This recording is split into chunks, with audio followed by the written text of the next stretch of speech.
alat ini, kita bisa melakukan kalibrasi injektor dan diagnosa kode kerusakan pada unit 777D.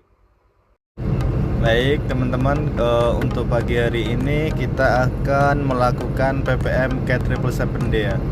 Untuk di menu ET sendiri itu ada beberapa menu ya teman-teman ya. Yang pertama ada File, View, Diagnostic, Information, Service. Nah di sini ada beberapa ECM yang kebaca di ET Tool ya teman-teman. Kemudian yang pertama kita akan melakukan pemeriksaan pada engine ya, untuk ECM engine-nya. Nah, di sini kita bisa melihat beberapa parameter yang ada di ET Tool. Kemudian kita mau pengecekan di K777D. Nah, kemudian kita bisa klik. Nah, nanti akan muncul mulai dari engine speed, boost pressure atau atmospheric, atau kita bisa menambahkan dari submenu yang ada di sini ya. Oke.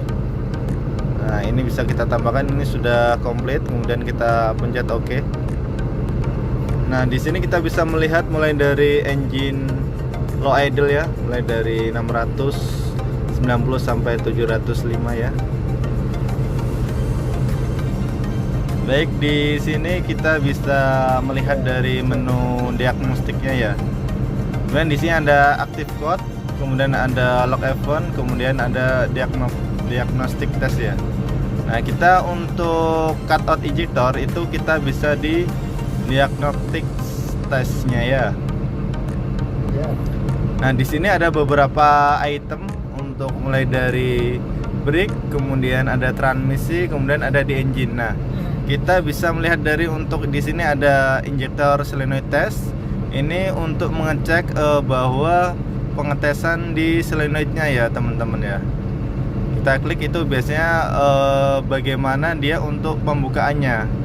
Dia bisa untuk ketika dikasih arus, apakah dia untuk open apa close-nya ya teman-teman. Kemudian kalau untuk silinder cutout test ini kemudian kita bisa klik.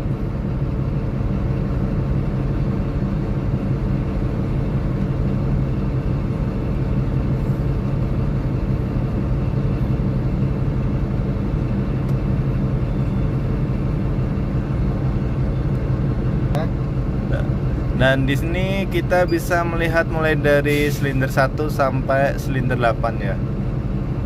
Nah, di sini ada change, kemudian ada start. Nah, kita bisa mulai yaitu start. Nah, kita bisa melihat atau ada 5 silinder cutout dan 1 silinder ya. Ini untuk 5 silinder cutout maksudnya ini dia langsung mematikan 5 silinder ya teman-teman. Nah, kita bisa memilih 1 atau 5. Kita pilih 1 aja ya. Karena ini untuk engine-nya sudah lama, jadi kalau untuk 5 silinder yang bebarengan kita matikan, takutnya nanti tidak kuat ya.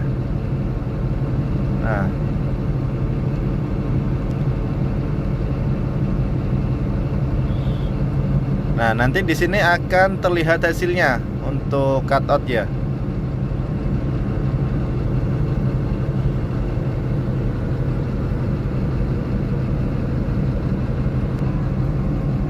Baik, jadi ini nilai hasil cutout injektor. Jadi untuk cutout injektor sendiri itu dia ada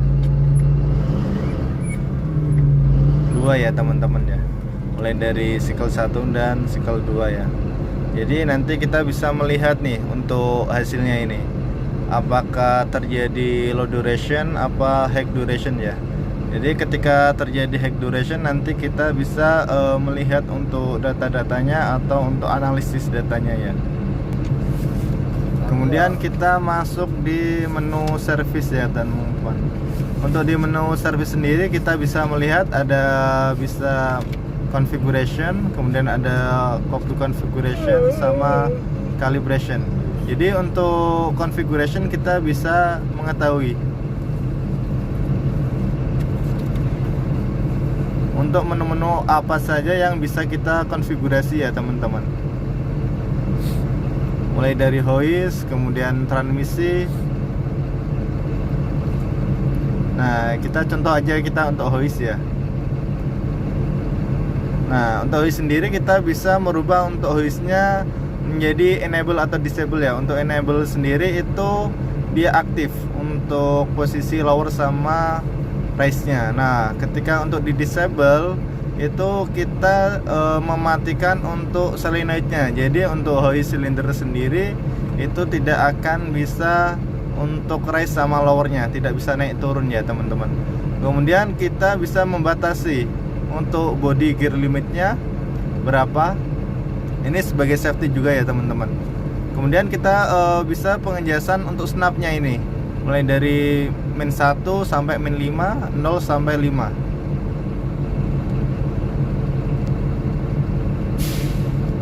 Kemudian untuk di transmisi configuration sendiri kita bisa melihat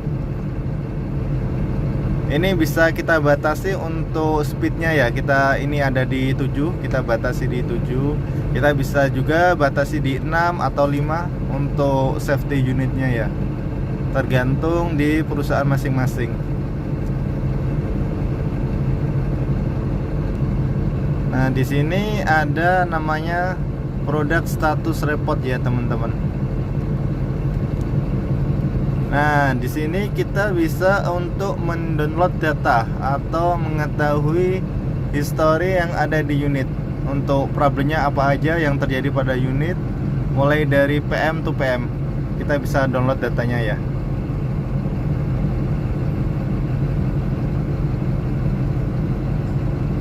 Nah, kemudian kita untuk create reportnya ya teman-teman. Nah, nanti kita tunggu sampai selesai, nanti kita bisa melihat mulai dari problem yang ada di engine sampai di transmisi. Nanti kita bisa melihat ya teman-teman untuk hasilnya. Lah jerone injektornya pedang cilik-cilik ngono kae. Oke, kita bisa melihat dari hasil download tadi ya. Download data tadi ya teman-teman, kita bisa melihat mulai dari produk. Nah, di sini kita bisa melihat ada pernah terjadi error transmisi kontrol untuk abnormal update. Biasanya di sini itu CID-nya 296 untuk FMI-nya 09 ya. Untuk FMI sendiri itu untuk di Caterpillar itu mulai dari 01 sampai 014 ya teman-teman.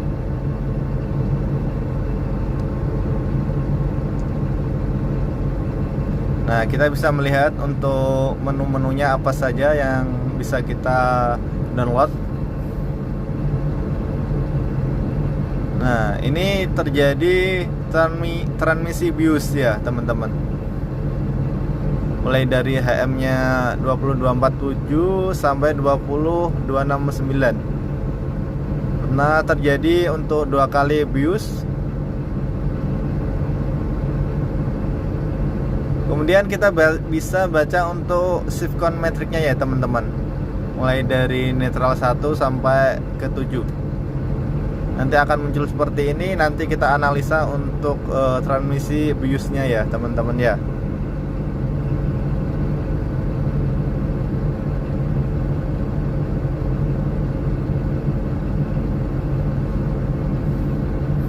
Nah, di sini akan melihat juga untuk data-datanya. Untuk problemnya apa saja kita bisa melihat. Ini yang di sini itu CID ya. Kemudian yang di sininya untuk FMI tadi ya. Untuk 09 abnormal update, 03 ini voltage above normal, bisa kita lihat ya. Auto retarder, kemudian ini. Nah, untuk perbedaan di 03, 04, 05, 06 ya teman-teman. Kalau untuk di sensor sendiri itu biasanya di 03 dan 04 ya. Voltage above normal dan voltage below normal. Sedangkan untuk di 05, 06 itu lebih ke solenoid ya teman-teman ya. Untuk current below normal sama current above normal ya. Nah, untuk di engine sendiri kita bisa lihat untuk warningnya apa saja yang pernah terjadi, untuk HM-nya berapa dan pernah terjadi berapa kali ini ya.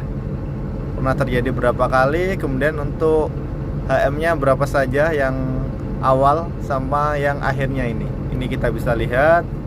Kemudian untuk analisa kita ketika melakukan maintenance, kita perbaiki ya biar tidak terjadi yang breakdown yang berulang ya.